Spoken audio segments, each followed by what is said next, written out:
Hello and welcome back to another episode of a Physiology of Endurance Running podcast.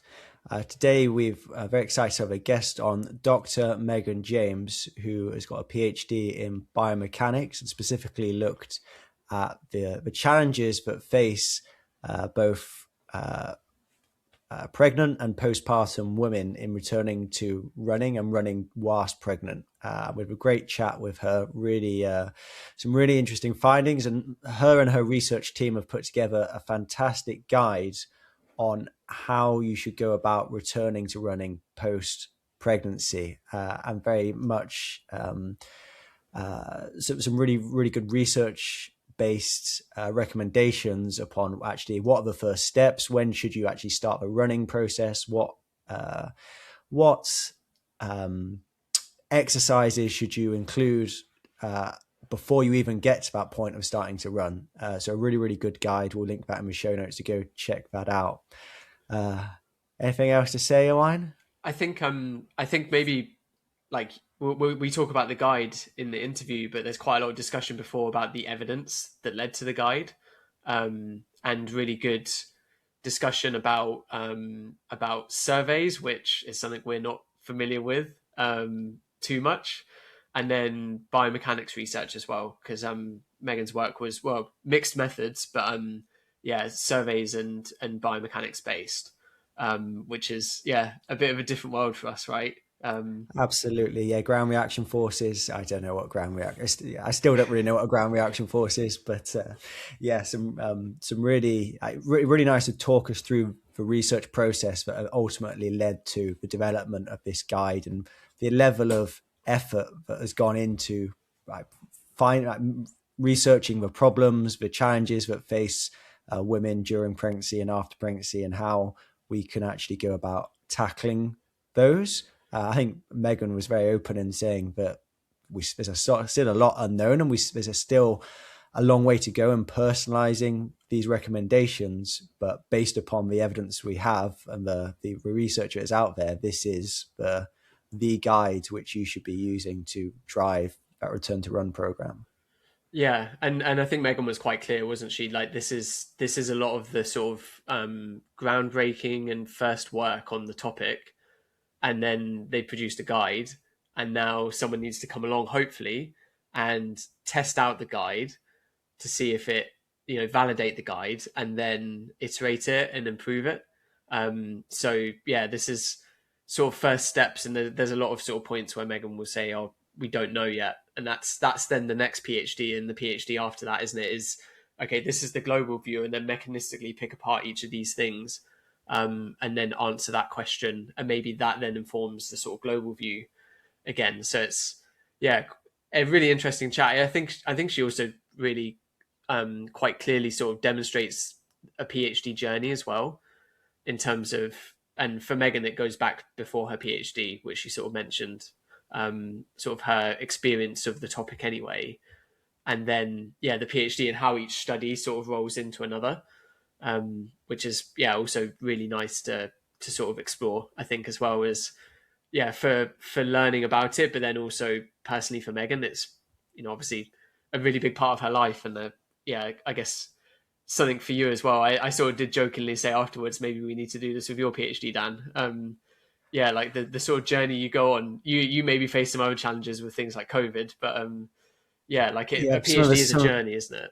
It is a journey. It's a journey. And throwing COVID into the mix, I think Megan was in the same boat when she was doing her PhD. It does throw up a lot of challenges. But I think one of the things that struck me was actually how we aren't that advanced with the research. I feel like if this is not like a niche challenge that people face a lot. How many mums are returning to running, and actually we don't have a really good idea of what best practice should be. And this has gone a really good first step, but I'm amazed that we're only taking this first step at this point in time, in terms of looking at just that early steps into personalization as well, in terms of like the biomechanical variables, like ground reaction forces, etc. How can we really tailor this to the individual?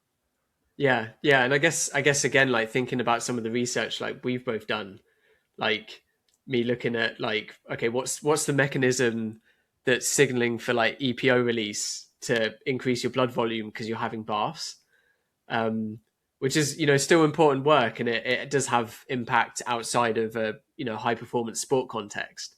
But this is looking at, you know, 50% of the population sort of like, um, probably one of the biggest moments of their lives, and the psychological and physical like challenges that are faced. And this is sort of one of the early studies on it. So yeah, it definitely speaks to, maybe the need for more work on this topic as well. Yeah, as you know, obviously it's fantastic work, but yeah, maybe maybe you'll see, yeah, speaks to needing a bit more work. I mean, yeah, more investment. Running is the biggest participation sport in the world, no question. And it's actually one of a few sports where it's pretty much 50-50 men and women. And how many of those women are having kids? A lot of them. But I think Megan said 20% aren't returning to running post-pregnancy, Yeah, post-giving yeah, birth, which is massive. And there's probably as a massive, like, obviously ramifications for like somebody's an individual level, somebody's hobby and enjoyment, but also on a like global health level. yeah, I'm yeah. getting It's quite passionate about this. I think I'm pretty cross, to be honest. But yeah, anyway, but some great stuff by Dr. Megan James. Some really really nice research, and again a really comprehensive guide. But I'd really encourage you to have a look at and share with anybody who's either about to start that journey, on that journey, ready to start returning to running post pregnancy. Some really really useful information there in a space where there isn't a lot of useful information. yeah, yeah, yeah. Yeah, it's and a space where there's a lot of like lived experience, but not maybe the evidence behind some of it. So yeah, and then actually Megan mentions that, doesn't she? Is like a lot of people's approach is shaped by the people around them. So your approach is shaped by, yeah, maybe a handful of people's lived experiences, which in many cases might be right, and they're probably coming from a good place, but it is just one person's perspective. Whereas this is a, you know, some quite large data sets in this. Yeah, so I think that's where it's really interesting and unique, isn't it? And the problem with those like anecdotes is certain people are going to shout louder than other people. Certain stories stick out more than others. And that person, like Megan was saying, there were 23 people out of this cohort of about 800 that managed to run every step of their pregnancy and then straight into running postpartum, which is not the norm, and probably isn't necessarily recommended as best practice. Some people can cope with that and potentially get away with that, and they've had no health outcomes, which is fine. But I sometimes feel that sets the expectation that that is normal, and it probably isn't the normal experience for the vast majority of women going through that journey. Yeah, I think we said afterwards, right? Like you know, if you speak to two people that were or are runners and have given birth, and the two people you speak to ran the entire way through, and then someone else, the two people they speak to, stopped entirely, that gives two like polar opposite sort of views of I guess what to do and like the approach to take, and that's, yeah, where sampling it a way bigger, hopefully a sample of the population and a representative sample, yeah, shed some more light on like actual lived experiences, and a better anchoring of what to expect, and the challenges that you might face, and yeah, the things to think about, and then yeah, from that the guide to follow as well, or to follow, to be guided by, I think is the right way to put it. But yeah, I think a really good interview, I think. Yeah, I mean, really good interview, and yeah, definitely go and give it a listen. Let us know what you think, and check out the guide, which we'll link in the show notes. Yep. Before we get to that, Happy New Year, everybody! Go check out Saw. If you need some extra motivation to get out in these wet, horrible conditions, but I expect we're having, because we're recording in December. But it's going to be January in the UK. It's not going to be great weather. New year, new motivation. Go and treat yourself to some Saw gear. Help you get through these winter months and carry that momentum of those New Year's resolutions into the February, March, April time as well. So definitely go and check them out, and some really nice gear on there, as there always is. Yeah, definitely checks her out. Yeah, makes you feel better about stepping out into the cold and dark, I think. Oh God, yeah, I was full sore this morning on my run at 6 a.m. Sore tights, sore base layer, sore jacket, and it made it more bearable, Yeah, me definitely. too.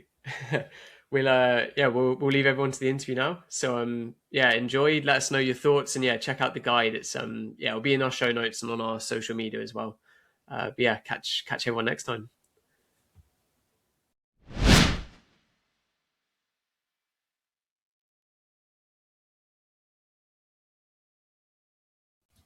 So we're really excited today to be joined by Dr. Megan James. You said that's the first time someone's called you that. Yeah. First time using a title. Megan completed her PhD at Cardiff Met this year. You're saying it's just back in June.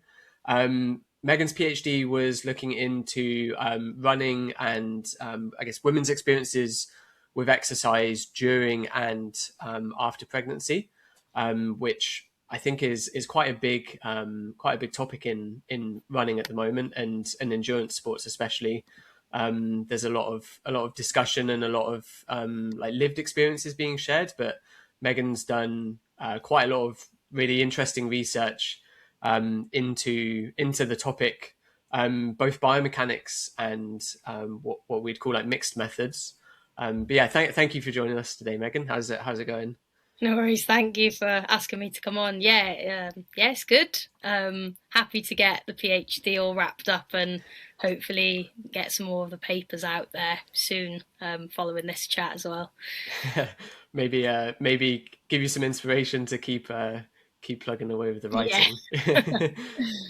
Yeah. I guess my first question was like how did the PhD come about? And I guess like a PhD is maybe building on or addressing a gap in like the knowledge base, that sort of nebulous idea of the knowledge base. What was the, I guess, like genesis of the PhD, and sort of how did it come about? Mm-hmm. Yeah, so like just to give a bit of background on myself. So I did my undergrad degree in sport and exercise science at Swansea University. I kind of originally got quite interested in biomechanics related to more like the injury aspect rather than performance. And that's the kind of way I started going down during my undergrad. I then came to Cardiff Met to do my MSc, and again kind of went down that biomechanics pathway route during my masters, and kind of started to get involved with some running research with Dr. Izzy Moore, and that kind of led on naturally to my dissertation, where I looked at pelvic acceleration during running. So that was one of the papers that I've managed to publish, albeit only kind of recently, but yeah, it was during my masters that I undertook that study. So looked at predictors of pelvic acceleration during different kinds of running, and also during my MSc, kind of participated in a few post-partum survey-based studies with Izzy, because it was COVID and it was remote research kind of opportunities. So yeah, I kind of got into running and injury, and then segued into kind of postpartum return to running. And once I started getting involved in some of those projects, it just kind of piqued my interest as like an area that could be really impactful on, people's lives and kind of lifestyles during and after pregnancy. That was kind of how, I started getting involved in that area. Yeah. And would it be fair to say that there wasn't much research at all in the area, sort of when you started the PhD, at least? Yeah, so that was definitely one of the challenges when I started the PhD. Doing the lit review and thinking, well, there's not an awful lot here to review, but could definitely draw some parallels to like sports injury literature and start thinking about those kind of things. And definitely as I progressed through my PhD, it's become an area that I think's got a lot more traction and research going into it. I think so. When I did those survey-based studies during my masters, we produced like 3 papers, and they kind of were quite informative into some of my PhD work, because, as I say, that was there weren't that many studies around on postpartum running particularly. There was more research around kind of pregnancy and postpartum physical activity more generally, but those were kind of the first ones, that I was involved with, and as I say, formed quite a big part of some of my rationale. Just before that, the Return to Run clinical guidelines were released, and they were kind of the first turning point, I think, for kind of postpartum return to running, and that was the first kind of guidance that had been released related to anything to do with that. But they were quite clinically based, and the authors kind of said, these need to be built on evidence-based. So that kind of also, drove some of the work that we went on to do. And I guess, I guess, jumping ahead, like we'll come more to the sort of guide you put together, but I guess is your guide sort of the first thing maybe aimed at not a clinical population, so sort of general public about the return to run, and I guess do you have any knowledge of like what people were being guided by before? Was it sort of just luck of the draw in terms of who you spoke to? And Yeah, it's very difficult. So, one of the papers that we did, the survey-based studies, looked at kind of advice, and it showed, that if postpartum runners have access to advice, it increases their odds of returning to running. So it was something that we were like, okay, this definitely needs to be something that's accessible.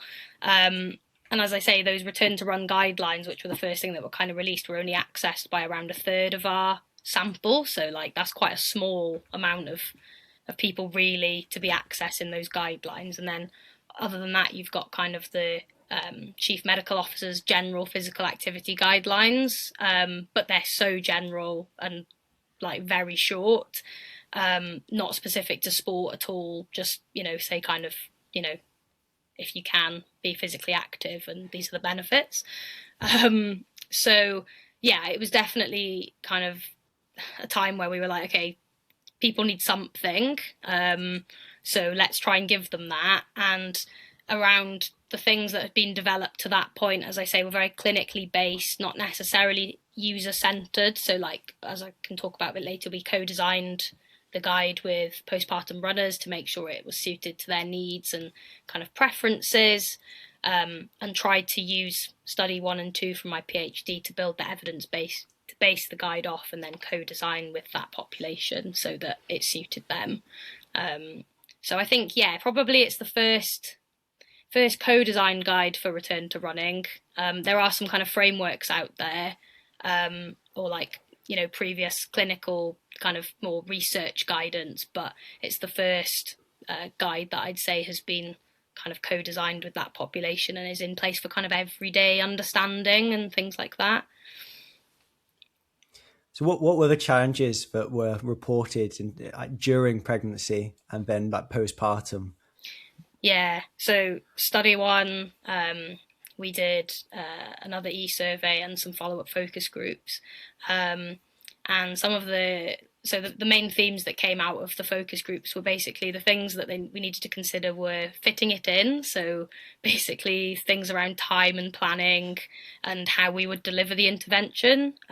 Because as you can imagine, mums with new children don't have time to run like they did before baby. They're tired because they've got all these new responsibilities.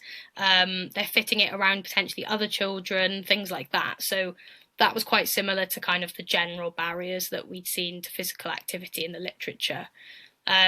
We also had then like physical considerations. So things like if you're experiencing pelvic floor dysfunction, like pelvic girdle pain were kind of two of the, very prominent things that were brought up. Psychological considerations, so like fear of injury, like anxiety, confidence, motivation, there's like so many broad factors that affected kind of getting back into running. And then on top of that, you have like the external considerations, which is the other theme, which was about things like the environment that you're in. So are you in like a flat city where you can run with a buggy? Is there like a hilly terrain which is rocky, you can't get a buggy, so you can't take baby out with you?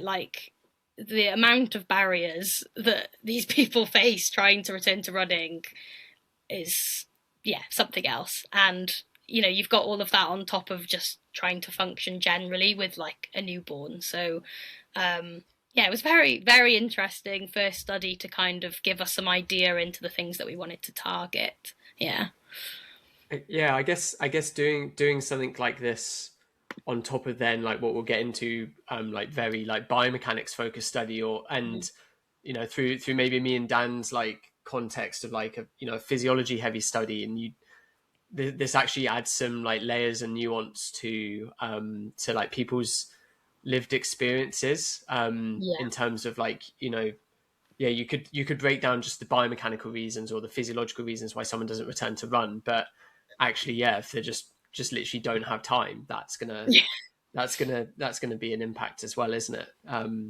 Which is, it's quite a nice although we would maybe be a bit worried if we had to do a survey. It's not our realm, but it's quite, I guess, nice, and obviously nice to get the answers, but also nice to add that nuance, isn't it? And that like layers to the whole story, I guess. Yeah, for sure. And I just think the interaction of all, like, we were very determined in making this like an interdisciplinary approach rather than multidisciplinary. So looking at those factors across that broad range of disciplines, but also looking at how they interact with each other. Because I think, you can look at them all separately, but ultimately they all affect each other.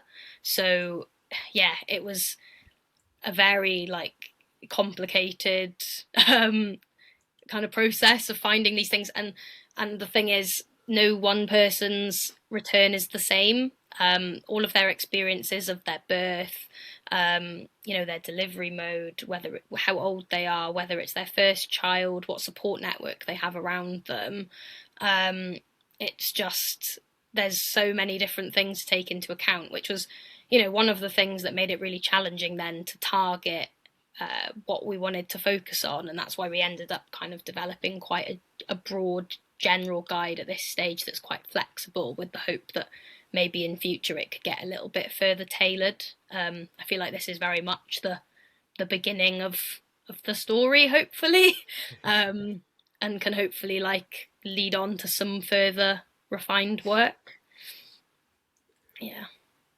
And I guess are you just on a maybe like a slightly higher level, like able to just talk us through doing a survey and how that's conducted and how you come to the results that you come to at the end? Because again, it's something you've never done a survey, right, Dan? I've definitely never done absolutely not. No. I've done an A-level psychology survey where, like, I think I can admit this now, most of us sort of made up the answers to give us a nice data set. But never. And this one had a 883 participants, I think is right. So that might have been, so my PhD study one, I think we had 503, but one of the survey-based studies that we did earlier on in my master's, we had like over 800 participants, so it was a big analysis job as well. For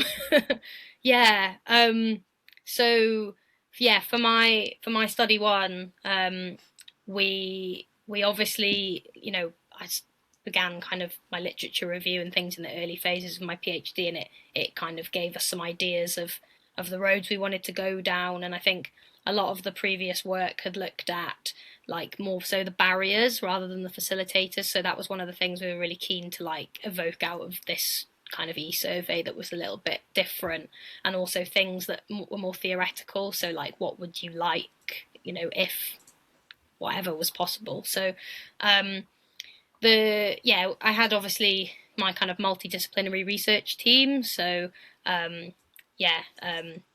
Izzy Moore and Vicky Stiles with a biomechanics background, Lynn Evans with a psychology background, and Diane Crone with a more public health background, and then also worked with a pelvic health physiotherapist, Grania Donnelly. So obviously had them to kind of sound out the kind of direction that we wanted to go down with the survey and some of the questions that we might want to look at asking.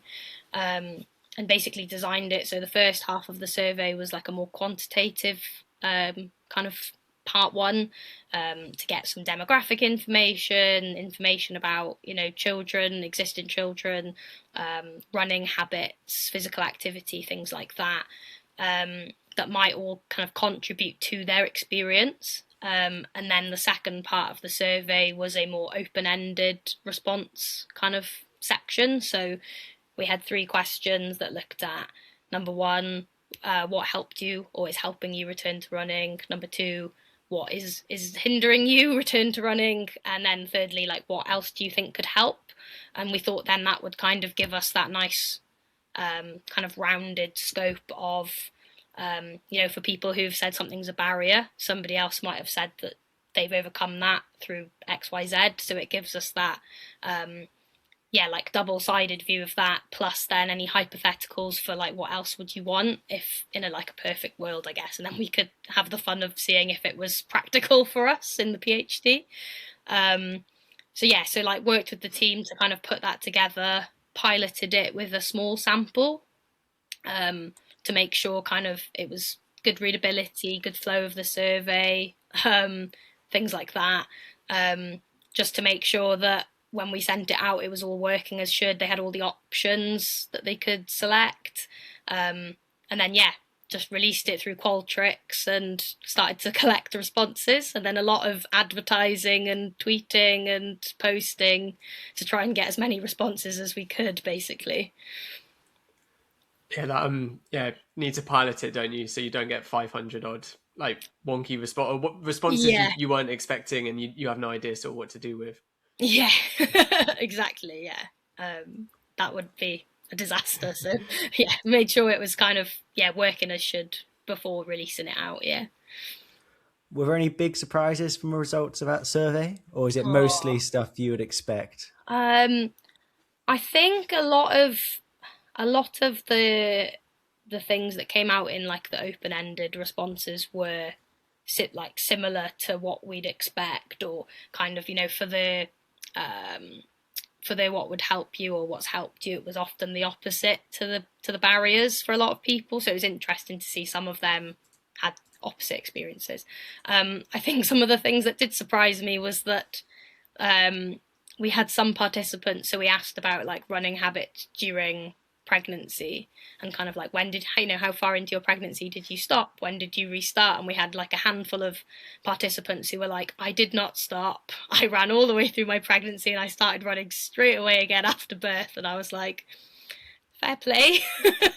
Like, that's a very good effort. So we had I think like 23 who said like they didn't stop at all, which was very, I mean, it's great because you want to stay as active as you can kind of right up to birth to improve your chances of being active after, reduce that deconditioning time and things like that.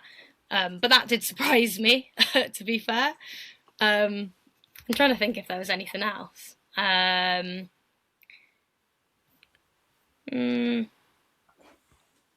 No, nothing else that was like really, really shocking in the survey, I don't think. But a little bit of stuff as well around social norms. So hadn't really thought so much about that before, and that came out a little bit more again in the focus groups when we went into it in a little bit more detail, just around attitudes of others towards people running during their pregnancy and like early postpartum. Just that some people don't think it's the right thing to do and are quite open in telling people that. So that was quite an interesting one. We were thinking, okay, how do we maybe look to like include some information around that, and later on down the line. So probably those kind of things were the most surprising. And I think it was this survey where you found there was a lot of people who that was the end of their running, and that they didn't return to running post-pregnancy, basically. Mm-hmm. Is that right? I think we had about 80% who'd returned, but only a third had returned to kind of their like pre-pregnancy level. So they might have got back into running, but very low level, kind of like once a week, whereas before they might have gone like 3-4 times a week or something, you know. The like mileage and number of times that people went out reduced quite a lot. So and again that came through in the focus groups when the participants was, you know, very frustrated and saying to me like, oh, I used to love going out 3 times a week and now I'm lucky if I get this half an hour spare every now and again. So yeah, I think a lot of people, it seems from the data, go from kind of regular runners to just whenever you can fit it in runners. So yeah. Yeah, and it's understandable with so many challenges, and just sleep deprivation alone is you don't necessarily feel like you want to go out and run when you've had a couple of hours of sleep overnight. Yeah, or, you know. and I think, you know, some mums were saying it's like a way up, isn't it? They were like, do I have half an hour spare? Do I go out now and run? And I know I'll feel better for it afterwards, or do I just have an extra half an hour's nap now, like while I can, while the baby's sleeping? And it's like that. What should I do versus what do I want to do versus what can I do kind of way up. So it sounds, you know, and I think that almost made it a little bit stressful for some people. And again, that was something in our guide that we tried to reiterate, like it shouldn't be stressful. You should want, you know, you should be getting enjoyment out of it. So not to put too much pressure basically on yourself to be out all the time doing it. Yeah, and I think my wife Jemima, she definitely found that, yeah, right, felt nearly guilty for going out when actually maybe there were things that she needed to do or felt like she should be doing. But also it was actually running used to be easy and now it's not easy anymore. And for her especially, running had always been easy, and now going out and running 10-minute mile pace felt very, very hard, when before she would have never even considered running a 10-minute mile pace. Yeah, and that mum guilt came out in our work as well, of, you know, should I be doing this? Should I be looking after the baby? Should I leave them? And again, like you say, kind of a lot of mums noticed reduced fitness. They noticed they felt injuries a little bit easier, or would get more niggles and things like that. So like in that kind of physical considerations theme. And, you know, then it becomes a bit of a, you know, plays into the psychological thing then of like, should I be doing this? Like, is it gonna cause me more injuries? Is it gonna cause XYZ? Maybe I shouldn't be doing this. So I think it was, like just a very big struggle to just know if they were doing the right thing. Again, which is why that advice and kind of reassurance around, you know, it's fine to, you know, it's okay to go out and run, and you should listen to your body. And you know, that's where, you know, we also try to look into kind of producing a bit of a guidance on a little bit of a loading pathway, and some guidance on how much to increase or not increase your running and things like that.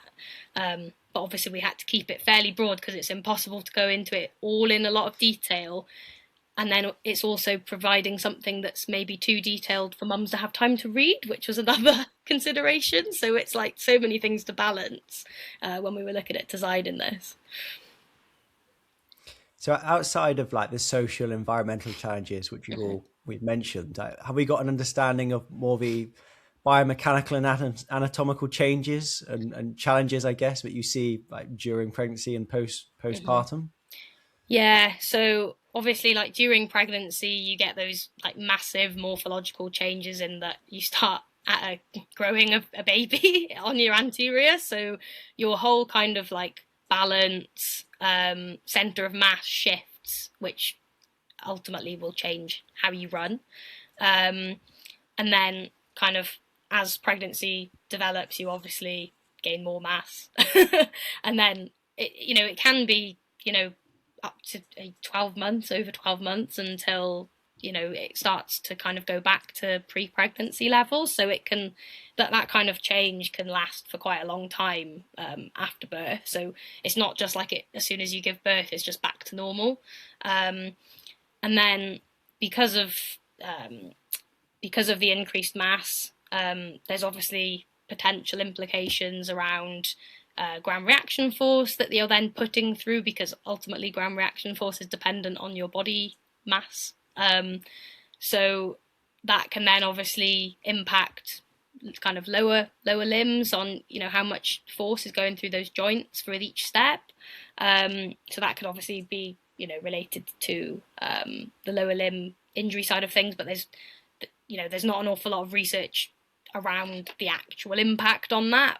And we didn't go down that route per se. We went more down the pelvic route in my PhD. But ultimately, one of the as I mentioned, like biggest barriers during pregnancy and postpartum is that pelvic floor dysfunction, and stress urinary incontinence being one of the kind of main forms of that. So basically, it's kind of related to the intra-abdominal pressure. So when you're running, you obviously generate impact forces, and there's also intra-abdominal pressure in your kind of abdominal cavity that can basically like push on, like basically cause you to potentially leak urine. So I go into this in quite a lot of detail in my thesis. But ultimately we wanted to look at whether kind of other studies have claimed that increased ground reaction forces can then cause that increased abdominal pressure and be related with increased likelihood to leak if you're kind of incontinent. So that was kind of where we went with study 2, looking at whether there are those relationships between ground reaction force or like loading at the pelvis, to see whether that relationship actually existed. Because if you think about how you move, if everybody moves differently, there's opportunity to kind of dissipate that force quite differently. So for different people, the force experienced kind of further away from the pelvis at ground contact could be quite different to what it's experienced at the pelvis. Whereas for other people, if they have quite a stiff running pattern, they're not dissipating much of that force, then it might be quite similar. So that was kind of where we went next in terms of looking at whether that ground reaction force was related or not to kind of pelvic loading, to see if we could kind of come up with a graded loading pathway for the pelvis that we could use as a bit of a training program aspect of the intervention. Because if we can kind of gradually reload the pelvis, which is the injury site for a vaginal birth, if you want to kind of relate it to sports injury, then it would be the same as gradually reloading your knee after kind of injuring your knee. So that's the kind of route we went down then. You perfectly segued, I think, into our next questions there, Megan. Can you, I guess, to start off with, are you okay to sort of talk us just through ground reaction force as a sort of as a measure? I guess that would be the right way to put it. Can you talk us through it? Yeah, so I guess you say, like, as we kind of mentioned before, ground reaction force is talked about quite a lot in biomechanics as just the thing that's measured. But when we measure ground reaction force in the kind of biomechanics laboratory, we use force plates generally, and it's measuring that opposite reactive force to the one that you're pushing into the ground. So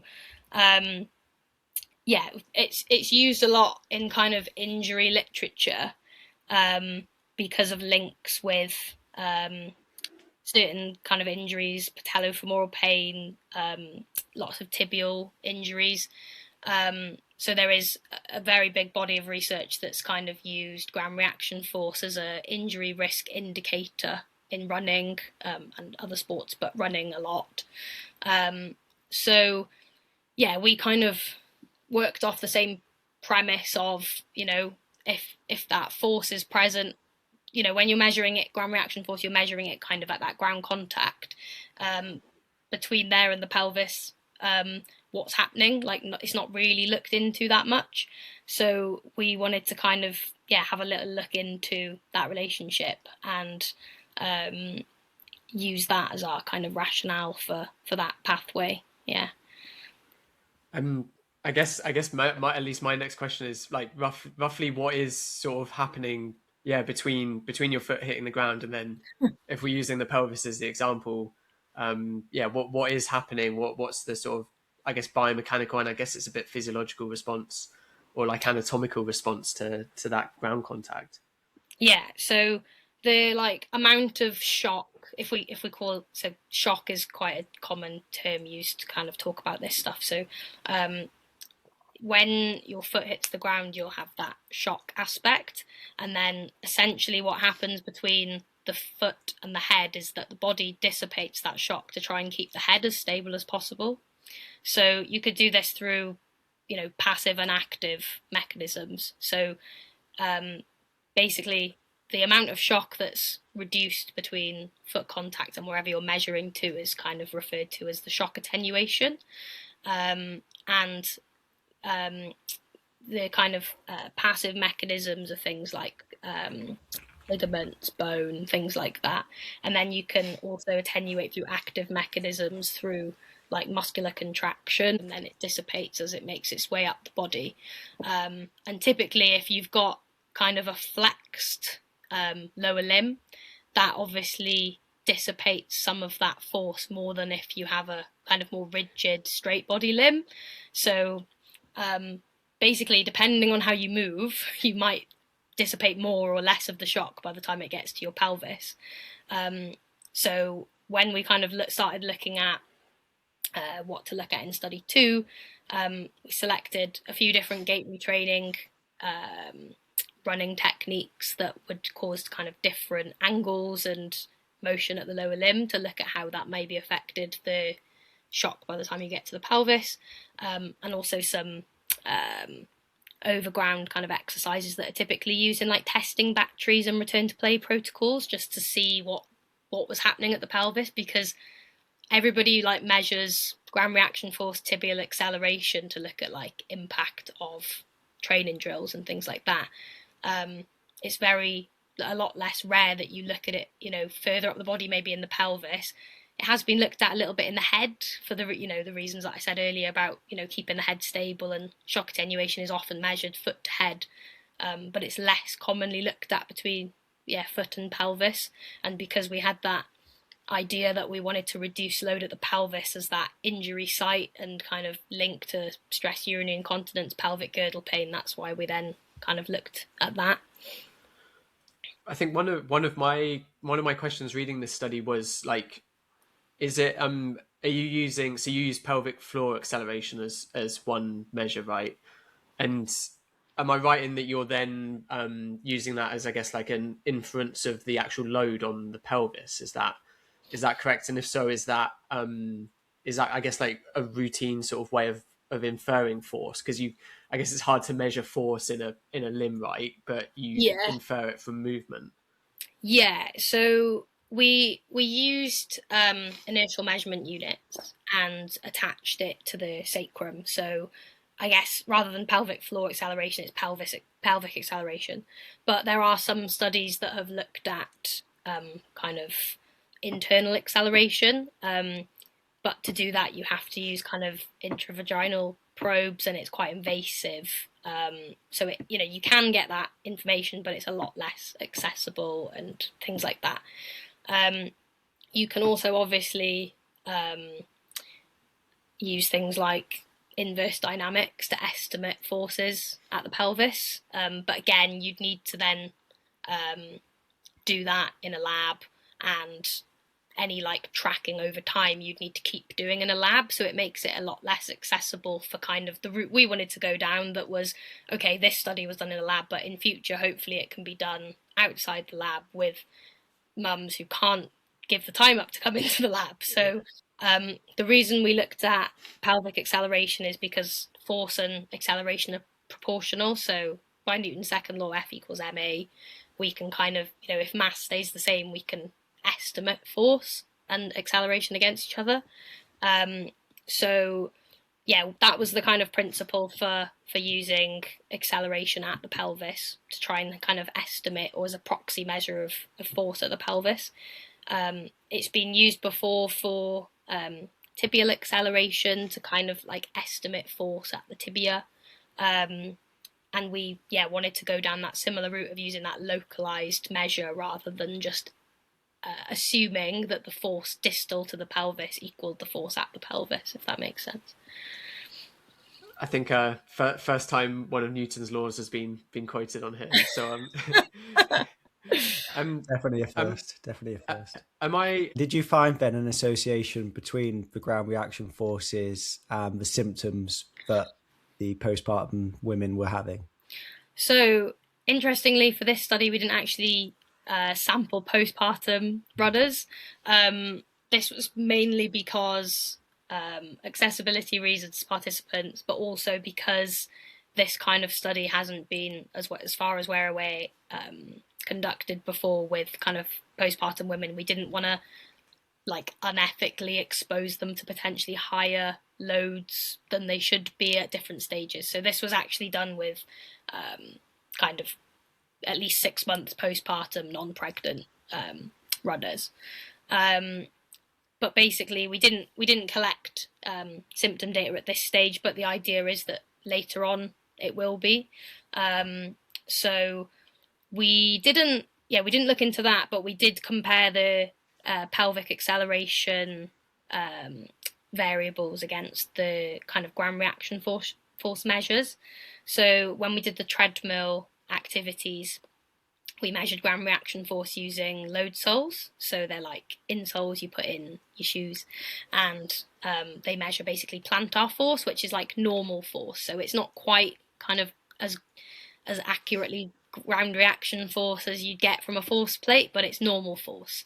So it's like at a right angle to the surface that's kind of making contact.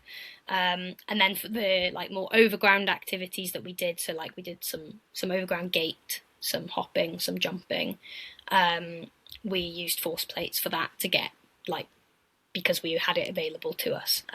We thought we should use the force plates for that. It would have been really nice to have a instrumented treadmill to be able to do it for the treadmill activities too, but the load soles were pretty good as a substitute. So interestingly, for some of the, I think it was only the grounded running condition that we did, that we had a relationship between peak pelvic acceleration and plantar force. So none of the other treadmill running activities had a relationship between plantar force and peak pelvic acceleration. So that was quite interesting.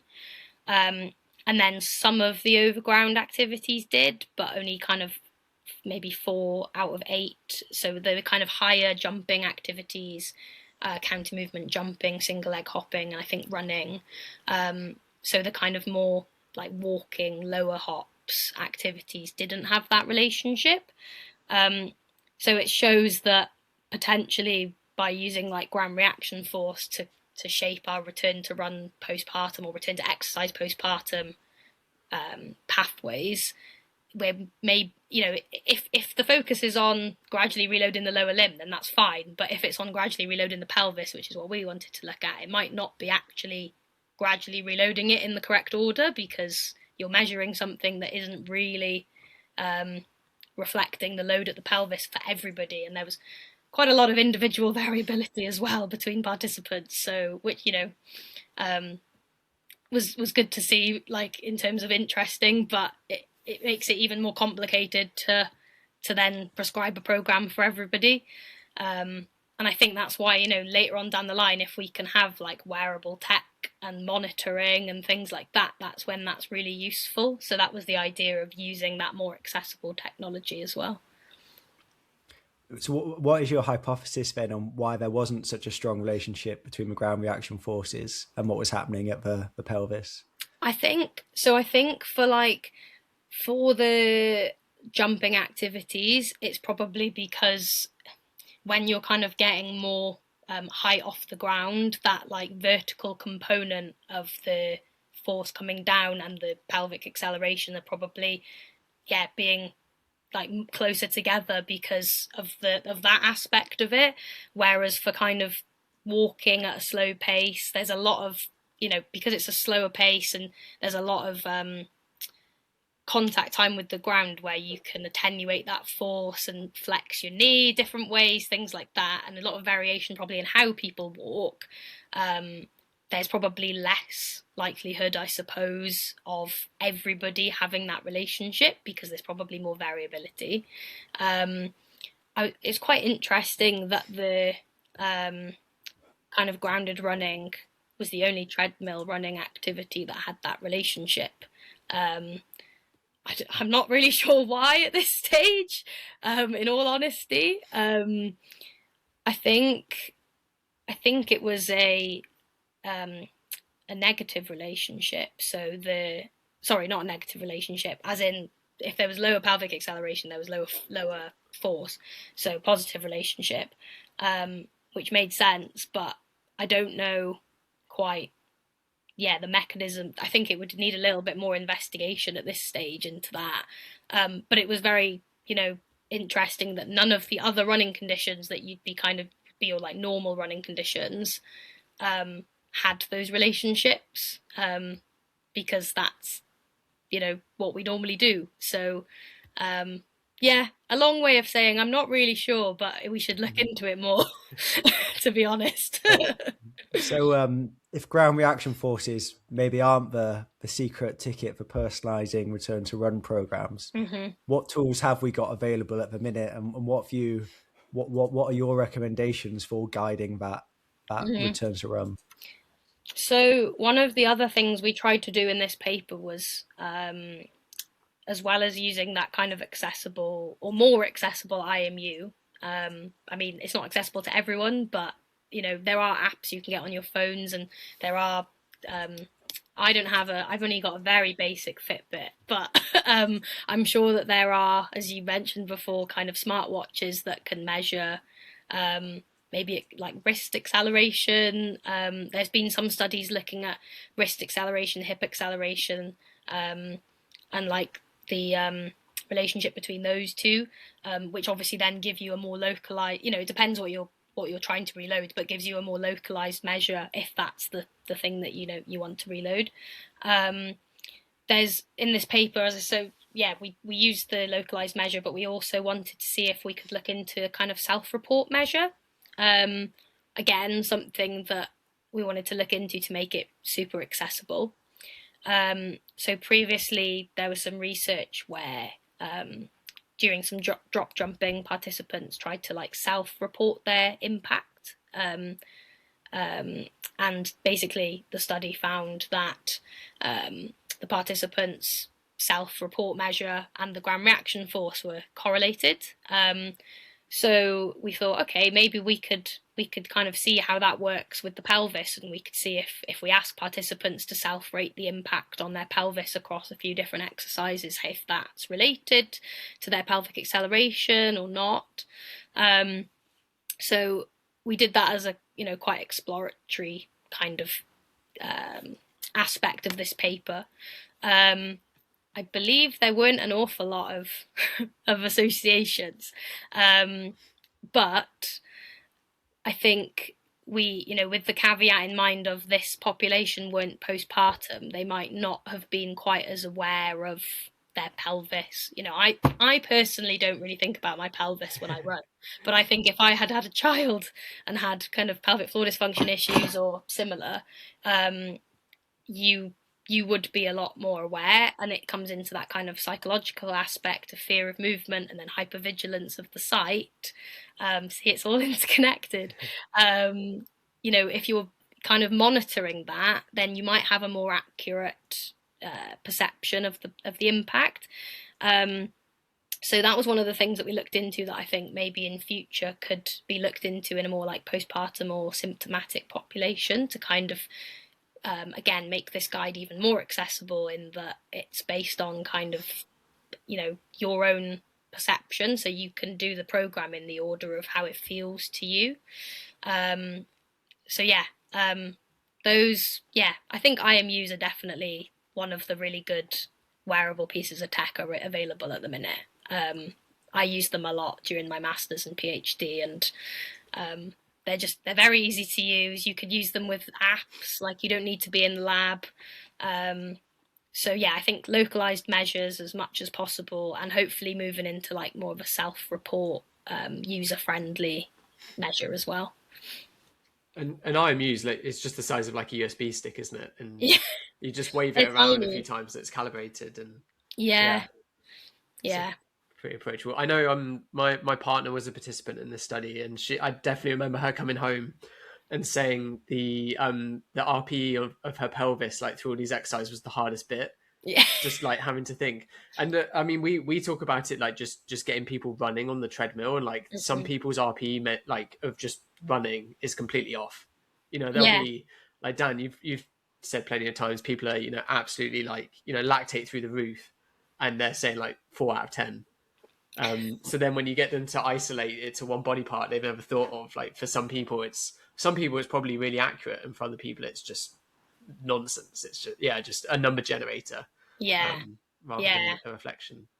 Yeah, and that, like, I think in terms of like the guide that we produced, because so we've obviously tried to base the kind of graded loading pathway that we've produced on this biomechanics study, but then moved some things around a little bit based on the co-design aspect that we, you know, spoke to some participants and they said, well, actually, I wouldn't want to do that before that. So, you know, we've kind of blended that like biomechanics approach with the considerations of what works for them.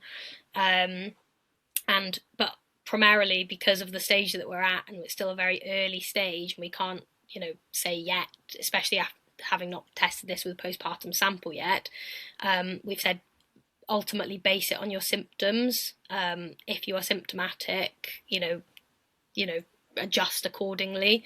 So that was kind of the main message from the guide, was to, I think, for this, the sense that I got from a lot of the mums was that they are very good at listening to their bodies postpartum, and it's reassuring to hear that they can do that. That's like a valid way of them monitoring their exercise. So yeah, as well as all of those other measures, I think there's a place for monitoring symptoms, things like that as well. I guess do we want to move on to the guide? And I guess we'll put the guide in our show notes and like on our social media so people can have a look as well, because it's a really, really easy to follow, I think, guide of returning to run. And I guess again, are you okay to sort of talk us through the conception and design of it? Mm-hmm. Yeah. So I do have to say that, you know, we haven't tested this yet, so we can't kind of advocate that it's used, you know, because it hasn't been tested in a postpartum sample yet. However, yes. So yeah, ultimately completed study 1, study 2. So we had all of those biopsychosocial factors for consideration that came out of study 1 and our kind of graded loading training program that came out of study 2. So then study 3 was all about like knitting those two things together, but making sure that at the heart of that was our postpartum runners and end users.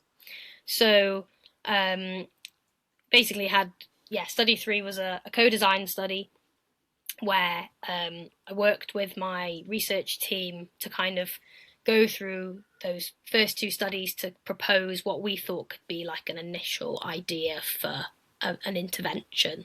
And that was kind of just basically spilling out the findings and organising them over like a load of peer review processes until we iterated something that we were like, this has the information that we kind of want to get across. And then ultimately it looked completely different by the time I worked with the postpartum advisory group. So that was kind of what we wanted.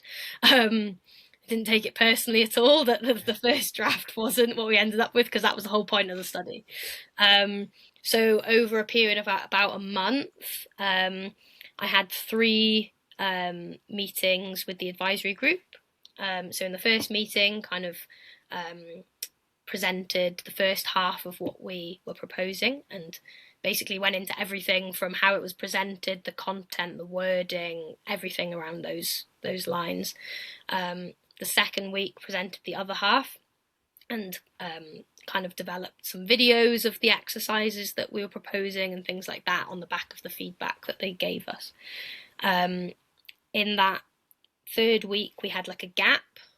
So we didn't have an advisory group that week. However, I sent like a wider sense check survey so all of the participants in this study had been in previous phases of the of the work in study one. So we had a small group in the advisory group, and then this e-survey went out to everybody who kind of wasn't in the immediate advisory group, but were in this wider sense check group. And that was really helpful because obviously the people who'd been in those sessions with us knew it really well. So it was really important to get the idea of, okay, if we just sent this to somebody, does it make sense? So we got some feedback and sense checking in that third week. We also had like a Facebook group to like manage the whole advisory group and get more feedback between sessions. So all of those were invited into the Facebook group at that point with the immediate advisory group. And then in the fourth week, we had our final advisory group where we kind of went over the whole document, went over the front cover, went over the name, went over the format it should appear in. Like, it was very rigorous and very thorough. And I think, you know, in the end, the product that we got out of it was so much improved from what we had at the start. We then had a couple of weeks of like leaving it open for any final suggestions and tweaking. And then, yeah, kind of eventually settled on our kind of final guide. And I say final guide, but I think there's so much scope for this to be improved and tailored. So I say final guide, but it's more of an initial final guide. Yeah, so that was the whole process. And then we managed to get it endorsed by POGP as well. Pelvic obstetric gynecological physiotherapy. So yeah, it was really good to kind of, you know, get that done as well, because the participants said that having it kind of recognized by you know, an official kind of source as well just improved that like trust in any resource. So yeah, that was really nice to get that done as the kind of end point of my PhD. Just needs to be tested now. Waiting for someone to do that study, I guess, next. Yeah. Yeah. So, yeah. Can you talk us through, like, just the step-by-step contents of the guide? Because I've got it open here and it's looking really thorough, but it'd be great to give our listeners a flavour of what the step-by-step process is. Yeah. So a lot of the kind of early pages were very shaped by the participants, and it was really evident that we needed to kind of, you know, make it really like walk you through the journey. So there's kind of a contextualization of the guide within the kind of chief medical officer's recommendation. So, you know, a lot of the feedback we had was, you know, I want to know how much I should be doing. And it was very much like, well, we can't really prescribe that because you're also individual. So we kind of anchored that around the chief medical officer guidelines. So there's a little bit around that early on in the guide that kind of says, you know, it's 150 minutes. This is kind of how you should approach this. We then go into like various considerations around kind of the unique birth experience, we call it, around like vaginal delivery, cesarean delivery, and how that might affect recovery, as well as kind of how much you ran before, like mental health considerations and all those like biopsychosocial factors that we kind of uncovered in study one, and then like basically termed and presented in a way that was designed by those postpartum runners. We then move on to kind of more of the training program aspect, and it's split into like 3 areas. So we've got like the impact activities, which is anchored around that study 2 that we did, that gradually reloads the pelvis. We've got the pelvic floor aspect, so around your kind of, as people know them, Kegel exercises, but they're just pelvic floor exercises.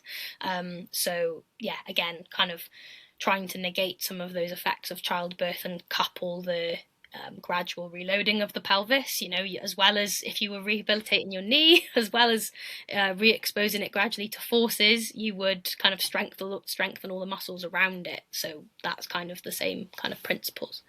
And then we also had an S&C section that kind of, again, helps, you know, if we're going to say do all of these other activities, it's all good saying, yes, let's strengthen the pelvis, but let's also look at the other areas that could, you know, get injured or be exposed to excess force, etc. So a lot of that was And I'm very thankful to Grania Donnelly for, co-designing with me the postpartum pelvic health physio that I worked with, from her clinical experience and things like that, as well as kind of literature that we looked at. And then we have like kind of an array of like other experiences and things that we basically would have really liked to have written loads of pages about, but have like had to link to because there's so much information. So for people who, an area might resonate with, they can go and find some other information out, but it's not in the kind of direct guide itself, because again, we were very conscious not to make it too long so that people wouldn't read it.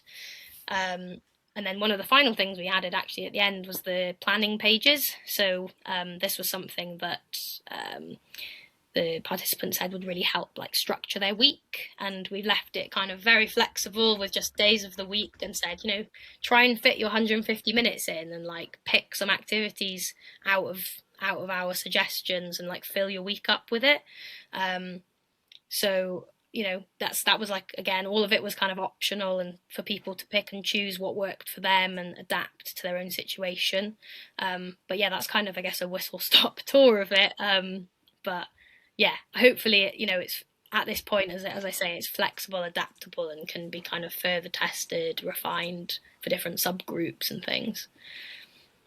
Yeah, no, it's super comprehensive. I mean, one of the bits that I'm appreciating here is I like how that you've got, specifically the return to running part of the guide is the checklist, and like you should be able to do walk for 30 minutes, single leg balance for 10 seconds, etc., jog on the spot for a minute before you and once you've ticked all these boxes, that's when you're like not exactly cleared medically, but this is when we recommend you can return to starting some running. Yeah. I think I imagine that a lot of people have uncertainty about when they can and cannot start that process.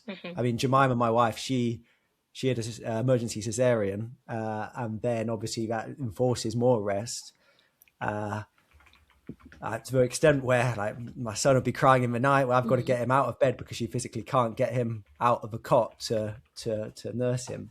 Yeah. But that's which obviously comes with its own challenges. But eventually she just started the Couch to 5K program as a starting point. But even then it was, am I ready to start this yet? Yeah. I'm just going off of just gut instincts most of the time. Yeah, and I think it's really nice. So that checklist is kind of taken from the original Return to Run guidance that Grania worked on with some other colleagues. And that was their kind of checklist. We've referenced it and everything in the guide, but that was their original checklist for prior to Return to Run. And we've managed to kind of embed it into our little pathway and, based it around some of the other frameworks in the literature as well. And I think, as you say, like next is to go and see if like, for now, like clinically, that's what a good checklist that we have, and is really nice, as you say, for mums to feel confident that if these things are happening, it should be, you should be on the right lines to start going back to running. Obviously, then you keep an eye on your symptoms and, make those checks and continue those checks. It's not just once you've passed that, it's done. But hopefully if we can get some more data and start looking at kind of collecting some biomechanics data, some symptom data out in the field, like alongside use of this guide, it can tell us whether these checklists like work, from an evidence base as well as kind of clinical experience. And what you said about the Couch to 5K is really interesting, because so many people postpartum, they advise you to go and use the Couch to 5K. And a lot of my participants in study one said, yeah, but it's not a pregnancy or postpartum program. It's just a program for if you want to start running. And they feel like, I'm not starting running. I'm returning to running. I'm not like a novice runner. Obviously there's of course a place for it, and there are some people who start running after birth as well, and like there's some information on if that is the case and that you should start slower, because like any if you're starting an activity for the first time not postpartum, you should be building up very gradually, but if you're postpartum as well, you should be even more kind of gradual because you've been probably inactive. But yeah, they was like, wouldn't it be nice to have a postpartum specific program rather than just saying, go and do this program that's for beginners, and like having those activities to do prior to that. So like you say, that's what she kind of starts with. But we've got kind of 2, I think, full stages before you get to that kind of return to run stage. And that was another thing that was flagged, was what can I be doing, while I'm waiting to return to running? If it, the kind of magical benchmark is 12 weeks. Well, that's quite a lot of time for you to, if you want to do some walking, you want to do some exercising, S&C. So I hopefully that those kind of preparatory stages as well prior to that can help. And of course, if the couch to 5K is helpful, then that you can still use it and adapt it for what you want. But hopefully that extra info is really helpful.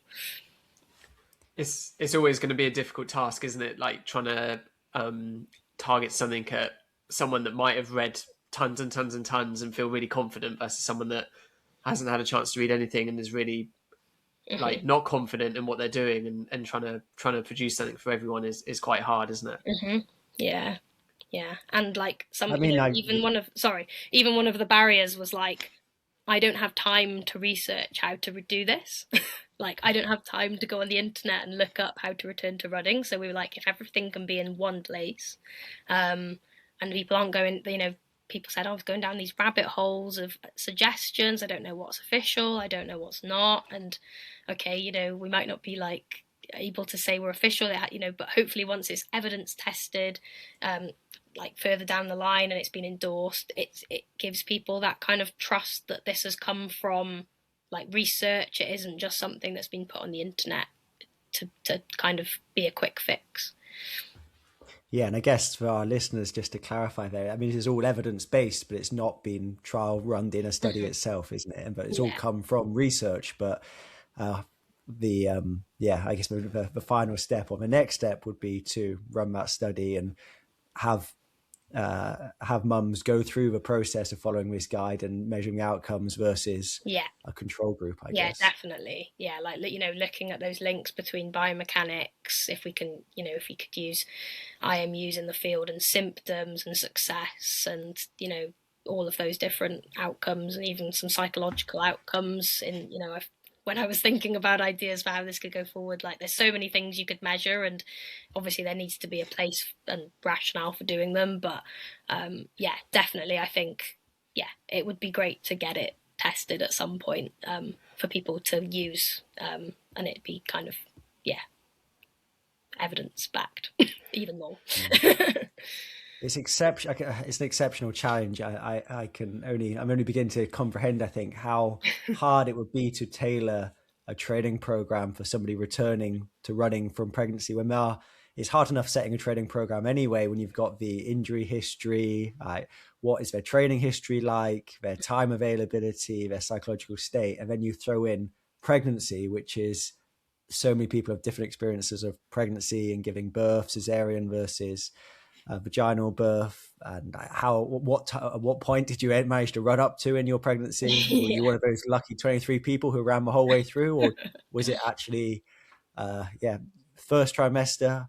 Or like Jemima, for example, she was running quite a bit to start with, and then the middle dropped off because she was having discomfort and pain, but actually had a bit of resurgence at 30 weeks and started running again. So it's such a complicated multifactorial multiple factor process, and what you've got to consider when you're trying to build this generic, in quotation marks, guide to returning to running.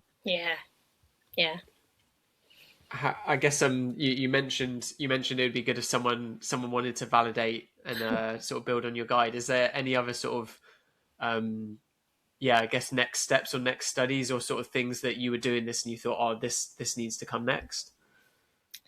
I think, as I say, like the main thing is to get it validated and tested for effectiveness first, and start looking into some of those outcomes. And then, further down the line, hopefully it can be kind of refined for different subgroups. So like, naturally in the co-design process, we had some participants who didn't necessarily agree with the consensus of the group because they were maybe like slightly higher level. Like one of the main things that came out of the study was that most of the group wanted to be seen as mums first and then athletes, rather than like it be kind of a really kind of elitist training program, and just with the kind of caveat that it's for mums. Whereas like there were one or two people within that group that said, no, I want to be seen as an athlete, and that was probably, you know, they were that higher level.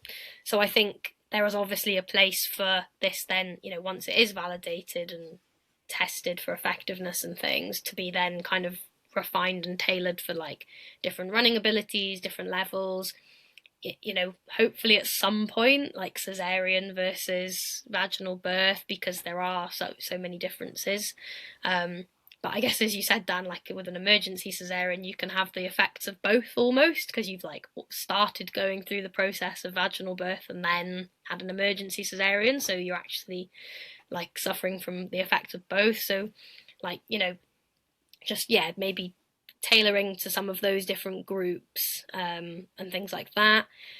And then maybe off the back of like study 2, maybe looking more into those like self-report measures a little bit, whether that's within that study that tests the effectiveness of the guide, or is a kind of separate study that starts to look into that more.